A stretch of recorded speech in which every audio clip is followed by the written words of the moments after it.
Peggy 7. Hi, we're back. I'm Wright, and now we have Ocean Quigley, somebody who I've worked with for many, many years on many projects, as the creative director on the new SimCity. So welcome, Ocean. Thank you, Will. I have to say I've had more fun playing this SimCity than I've had playing SimCity in over a decade. Excellent. That's true. You know, there was a point at which I had played SimCity so much that I was so sick, and you know this, of the whole thing, that I just didn't want to touch it for like 10 years. But now, having played the new version, I really have had a surprising amount of fun. Excellent. So I want to thank you for that. Thank you. Yeah, we tried to take the thing that was magic about the original SimCities and contain it, and then bring it forward into something new. So hopefully you felt it. Yeah, I mean, there was a sense of familiarity, you know, with kind of what was going on in building a city and people moving in and all that stuff. But yet the presentation of it, you know, as I immersed myself down at the street level, could hear the people, watch them moving around, I really got the sense of what it would be like to live in the neighborhoods. While at the same time I could pull out and get this amazing kind of visual, intuitive sense of the complex system that was underneath the hood. Cool. But I thought the balance between the two was very well struck. The way I've been thinking about it is the previous SimCities being sort of isometric maps were kind of abstracted representations of places. Mm-hmm. And with the new SimCity, I wanted to make it so that you could experience it as a place. You know, so it was no longer a map, it became a territory. You know, it became something that you could go into and see what it would be like to be actually in that place. Yeah, and I felt like that was one of the first things that really grabbed me. I mean, I could kind of zoom back and see the schematic map, right. But when I came down to the neighborhood level, I felt this kind of visceral, emotional connection. What would it feel like to be in that neighborhood? Cool. You know, how would it feel like to be on that street? And that was something that I don't think I ever had with any previous version of SimCity at all. Yeah. One of the things I wanted to do with it was to make you feel more responsibility for the little people that live there too, because you do all these horrible things to them, right? Yeah. I mean, it's your fault, right? You poison them, their houses burn down. You know, right. they're because of your crappy economic decisions, they go homeless. You know, and I cut back on their services, exactly, et cetera, and I wanted to make it so that when that happened to them, you'd have this guilt, you'd feel this twinge of emotion about your responsibility for the life opportunities for these people that live in this world that you've created. Yeah, so you've made SimCity a guilt-driven experience now. Exactly. I think guilt is an underexploited emotion in video games. So.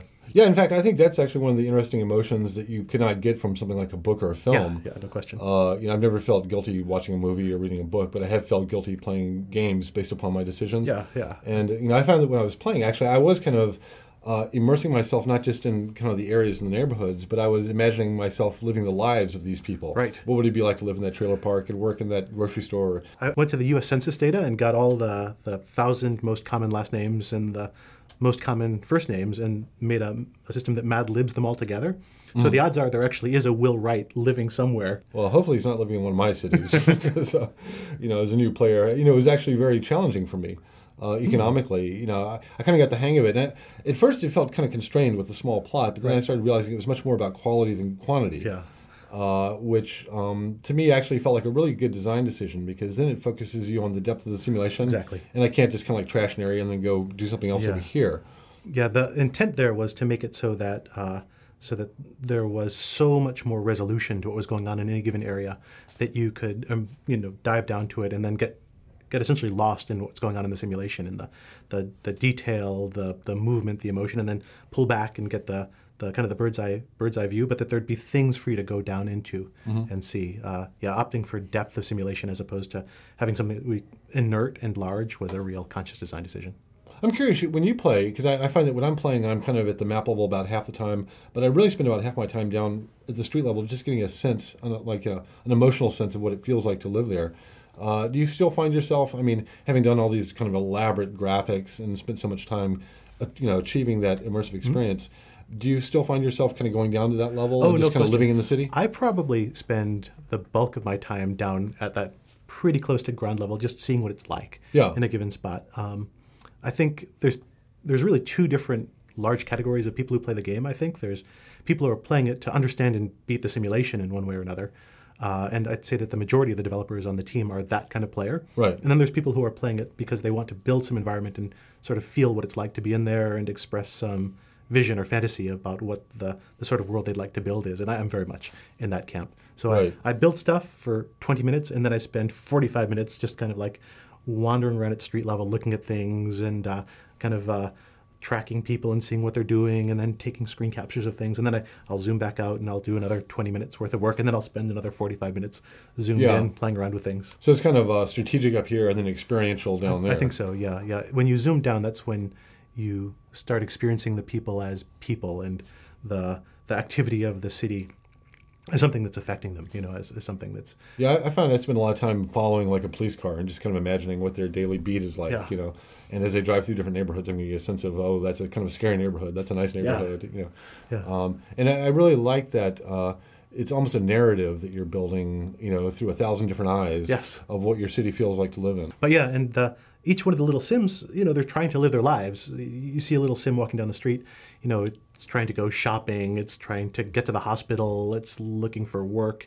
And the city emerges out of the sort of the tapestry of all those threads of Sims walking around and trying to do things. Right. It's not kind of an abstracted top-down thing. It's very much a bottom-up thing that's built out of all those stories. And I think it's part of where the guilt comes from, is that I kind of feel that they're very earnest and they're really trying their best to get a job, to do this, and to do well, but they get thwarted by decisions you've made up here at the strategic level. Absolutely. You didn't build a good street, or there's no school for them to get an education, and that's when you start feeling like you're the one holding back their lives. And I think that fundamental decision to redo the simulation as a bunch of agents and objects enables sort of that close reading of the simulation and the larger emergence of the whole sort of state of the city out of those thousands or millions of individual stories. Yeah, Stan and I discussed that a bit. I mean, it does feel like a very fundamental shift away from kind of a spreadsheet experience to now kind of a terrarium with thousands of little creatures living their lives inside of this box. And it did feel like that in playing the game. I did feel like there were thousands of little agents living their lives, driving cars, waiting at bus stops, going to school, all those things. And that authenticity, I think, gave me a totally different emotional connection to the experience, that I was having as a mayor. Yeah, I think it's pretty satisfying to see the consequences of your actions on the actual lives of these little folks that live down there. Like you bulldoze a factory, and the little people that used to work there are now unemployed, and you see them get kind of desperate as they go around looking for additional jobs, looking for some way to get money to pay the rent, and then eventually, their cries for help get feebler and feebler and feebler, and then poof, the house goes abandoned. You see the little family leave and be homeless in the park, and you're like, I did that, like I as a player made those decisions that carried out. I decided early on in the game that if the little Sims couldn't be made to suffer, you wouldn't care about them. If they were invulnerable, if they didn't need anything from you. If they just poofed and disappeared. Yeah, exactly. Yeah. Then you wouldn't have any reason to care about them or care about their well-being. But by making them fragile, by making them people that need your help to live their lives, you feel a sense of responsibility and compassion for them, I think. And that's one of the things that gives the game emotional heft. Yeah, and I think that's kind of remarkable. You think of strategy games as being things that are very abstract. I don't really care if I lose a pawn in chess. Right. But to take that kind of strategic depth and gameplay and turn it into kind of a deeper emotional experience, I think that so much of the technology that you put into this, the visuals, the sound, etc., are toward that end. Right. And it's not just a matter of adding lots of bells and whistles or just making the graphics look prettier, but it really is toward the end of getting the player emotionally connected to this complex thing that they're building. And I think that was actually part of your genius with taking real-world objects like cities and people as your subjects. They come loaded with all this emotional meaning. And so all you need to do is tap into it. We all have experiences of what it's like to be in trouble, or what it's like to look for something and not find it, or what it's like to get a job when you need a job. And so, or to be in a scary neighborhood, or to be in a nice park. Yeah. And so you're not trying to convince somebody what it's like to be a space marine, for example. You're trying to take these common, mundane human experiences that everybody has and build a system that taps into those emotional states. Right. It's reflecting your own experiences back to you. Yeah. But now you have a totally different level of kind of responsibility and control over it.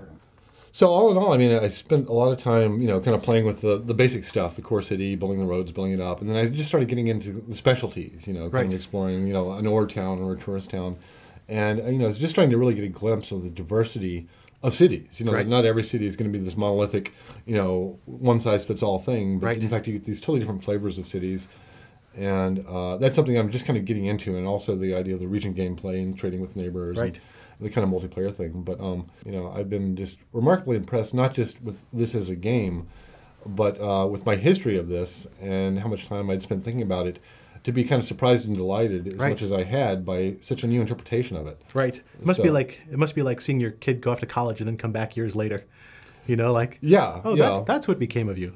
Yeah, but also, you know, very proud in some sense, but also extremely happy and surprised that, oh my God, I never even thought you would turn into that. Right. You know, your success exceeds my expectations. Cool. Yeah, I mean, I can't thank you enough for doing such a great job with this. You know, I'm really looking forward to your next project. So, when are we going to hear more about that? I think for now, SimCity for a little while still. Okay. Yeah. But at any rate, thank you very much, Ocean, for being here today. My pleasure, Will. Thanks. And I'm really one of your biggest fans now. Thank you. All right, so that was Ocean Quigley, the creative director on the new SimCity, which will be out the first week in March.